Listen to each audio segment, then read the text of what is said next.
Bienvenue dans Objectif Tech, un podcast de Capgemini France. Bonjour à toutes et à tous, je suis ravie de vous retrouver pour cette nouvelle émission cloud du podcast Objectif Tech, le rendez-vous mensuel pour toutes celles et ceux qui innovent grâce au cloud. L'avenir de l'automobile est-il déjà une réalité grâce au cloud ? Les SDV ou Software Defined Vehicles, les véhicules intelligents ou encore la conduite autonome font déjà partie de notre quotidien. En quoi le cloud a joué un rôle essentiel dans la transformation du secteur jusqu'à être aussi incontournable que des roues ou un moteur. C'est ce que nous allons voir aujourd'hui avec Patrick Faye, Cybersecurity and Connectivity Department Manager de l'UTAC. Vous êtes dans Objectif Cloud, nous sommes au studio 147 de Capgemini et ça commence maintenant. Objectif Cloud, une émission présentée par Delphine Legarlès. Bonjour Patrick. Bonjour Delphine. Et bienvenue à nouveau dans Objectif Tech. Merci. Vous avez déjà participé à l'émission d'Objectif Tech sur la cybersécurité. D'ailleurs, j'invite tous nos auditeurs à aller écouter cet épisode. Est-ce que, avant qu'on commence, vous pourriez juste nous rappeler rapidement ce qu'est l'UTAC ? Oui, bien sûr. L'UTAC, c'est une entreprise qui fait de l'homologation et du testing automobile. Grâce à l'agilité, mais aussi à la connectivité des technologies cloud, le secteur auto s'est transformé. Est-ce que vous pourriez nous donner les grandes problématiques liées aux véhicules connectés et au cloud ? Oui, bien sûr. Donc, les véhicules maintenant sont connectés car ils peuvent communiquer avec un écosystème, que ce soit l'infrastructure, que ce soit des applications ou d'autres véhicules. Donc les problématiques, ça va être trois problématiques majeures. Une problématique liée au divertissement, comment améliorer son expérience d'usager quand on est dans la voiture avec soit de l'info, soit du divertissement. Deux, une problématique liée à l'empreinte carbone de nos trajets, et donc comment réduire cette empreinte carbone. Et puis trois, une empreinte liée un enjeu lié à la réduction de la mortalité, et un enjeu plutôt sécurité routière. Alors le lien entre cloud et réduction de la mortalité routière n'est pas forcément simple. Est-ce que vous pouvez nous en dire un peu plus sur ce sujet ? Oui, bien sûr. On a tous en tête, par exemple, un secteur d'autoroute où il peut y avoir un accident juste après un virage. C'est là où souvent il y a les carambolages. Et donc, qu'une voiture qui est dans cet embouteillage ou dans ce carambolage envoie automatiquement les informations aux autres voitures qui sont plus en amont, à 1, 5, 10 km. Et il l'envoie aussi à l'infrastructure, aux services de pompiers, de la voirie, etc., de manière automatique, parce que tout est connecté.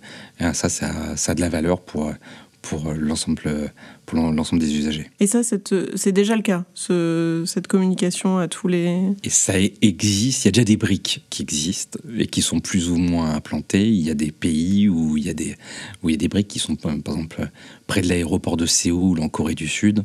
Il y a 80 km d'autoroute 100% connectée, où tout communique les uns avec les autres. Et donc l'idée, c'est d'être dans l'anticipation. Exactement, c'est de pouvoir, ce qu'on appelle la sécurité active, c'est éviter les accidents. Donc le temps réel est un prérequis dans l'architecture des véhicules. Est-ce que vous pouvez nous expliquer comment les offres des services cloud sauront adresser justement ce challenge ? Oui, bien sûr. Donc effectivement, ça c'est sans doute un paramètre qui est très lié à l'automobile, c'est le temps de latence. C'est-à-dire c'est le temps entre le moment où on demande une information et on la reçoit effectivement. Ça se calcule en millisecondes, et 100 millisecondes, à titre d'exemple, c'est beaucoup. Donc il faut vraiment réduire cette capacité-là, ce temps-là, ce temps de latence. Et donc là, on peut partir sur des solutions d'edge computing, c'est-à-dire que c'est le traitement d'informations qui a lieu au plus près possible de sa collecte et du cloud. On est sur des architectures hybrides, edge et cloud public finalement. Exactement. On a parlé pour l'instant des véhicules. Il y a un autre sujet qui forcément intéresse tout constructeur, que ce soit automobile ou autre, c'est le cycle de vie. Auparavant, le cycle de vie des véhicules, finalement, s'arrêtait à la sortie de l'usine parce que c'était compliqué pour un constructeur d'avoir l'information qui arrivait après. Aujourd'hui, elle peut quasiment aller jusqu'à la casse. En quoi, justement, le cloud a un impact aussi sur ce point-là ? Alors, il y a plusieurs impacts, notamment sans doute liés à l'usage qu'on a de nos véhicules. C'est-à-dire que nos véhicules, maintenant, c'est très rare de les acheter et de les emmener à la casse. Donc, il y a de plus en plus de leasing, il y a de plus en plus d'usages qui sont différents. On garde le véhicule que sur un moment très particulier.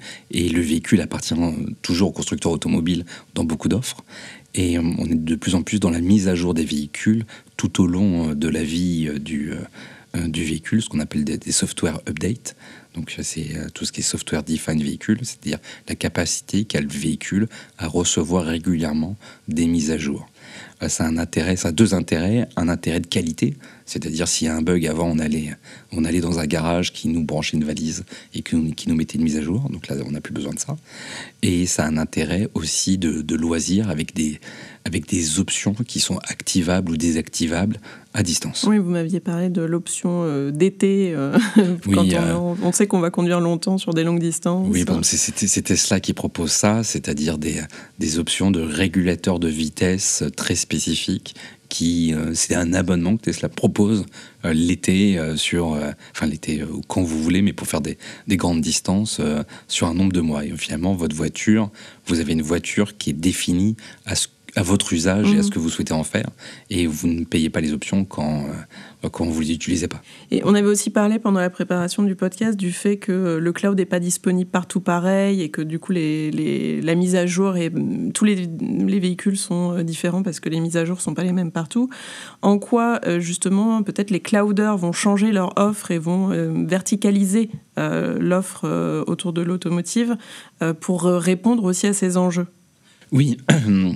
Effectivement, il y a des problématiques qui sont très spécifiques à l'automobile sur la mise à jour. On voit que quand on est dans un parking ou quand on est dans une zone plus rurale, c'est beaucoup plus dur de mettre à jour ces softwares. Donc là, il y a un besoin d'avoir une offre clouder qui est adaptée aux besoins du véhicule, donc d'avoir une certaine verticalité.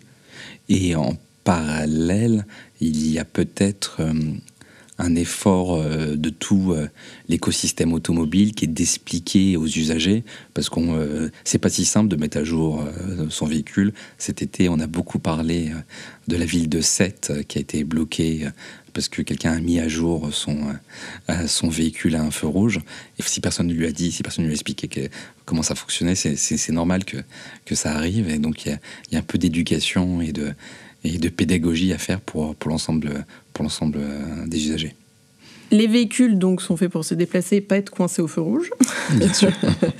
L'IT est plutôt statique généralement. Quel impact pourrait-il y avoir dans l'organisation géographique des data centers, des cloud service providers? On a évoqué tout à l'heure la problématique de cloud computing, d'edge computing, et donc il faut des data centers relativement près des zones à trafic dense.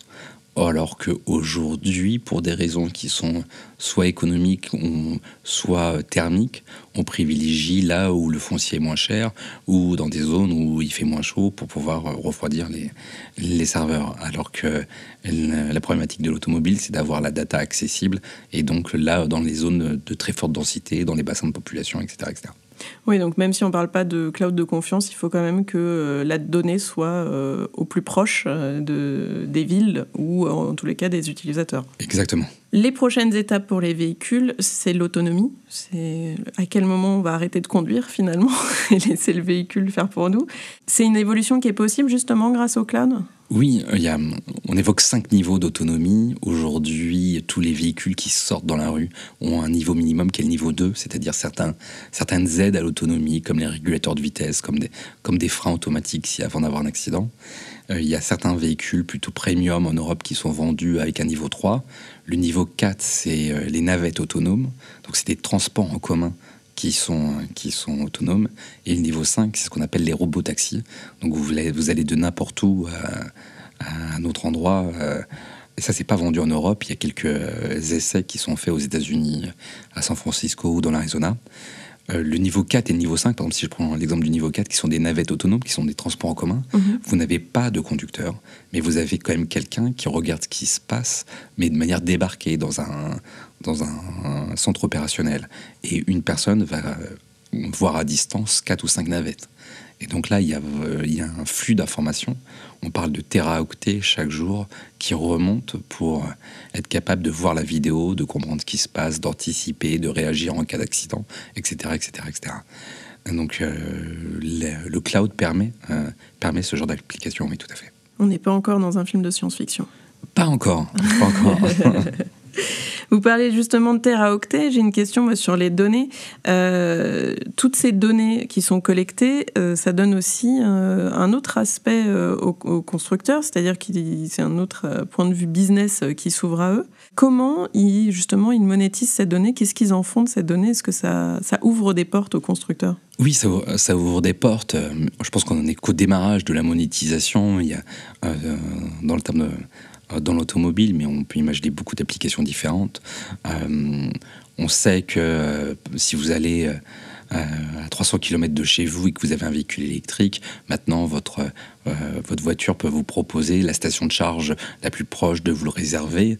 Si une fois qu'il a fait ça, on peut imaginer qu'il vous propose pendant les 20 minutes d'attente un restaurant qui est proche. Donc il y a toute une expérience client à proposer et qui est qu'au début, mais qui va pouvoir permettre de monétiser ces data remontées. C'est des écosystèmes de partenaires qui se créent finalement. Exactement. Les cloud providers et les constructeurs automobiles n'étaient peut-être pas identifiés comme des partenaires il y a quelques années, alors qu'aujourd'hui, maintenant, c'est des équipementiers automobiles intégrés. Nous arrivons à la fin de notre épisode. J'ai une dernière question pour vous. Le podcast s'appelle Objectif Cloud. Quel est votre objectif pro ou perso pour les mois à venir ? Comme on est d'objectif cloud, moi j'avais un objectif perso cloud.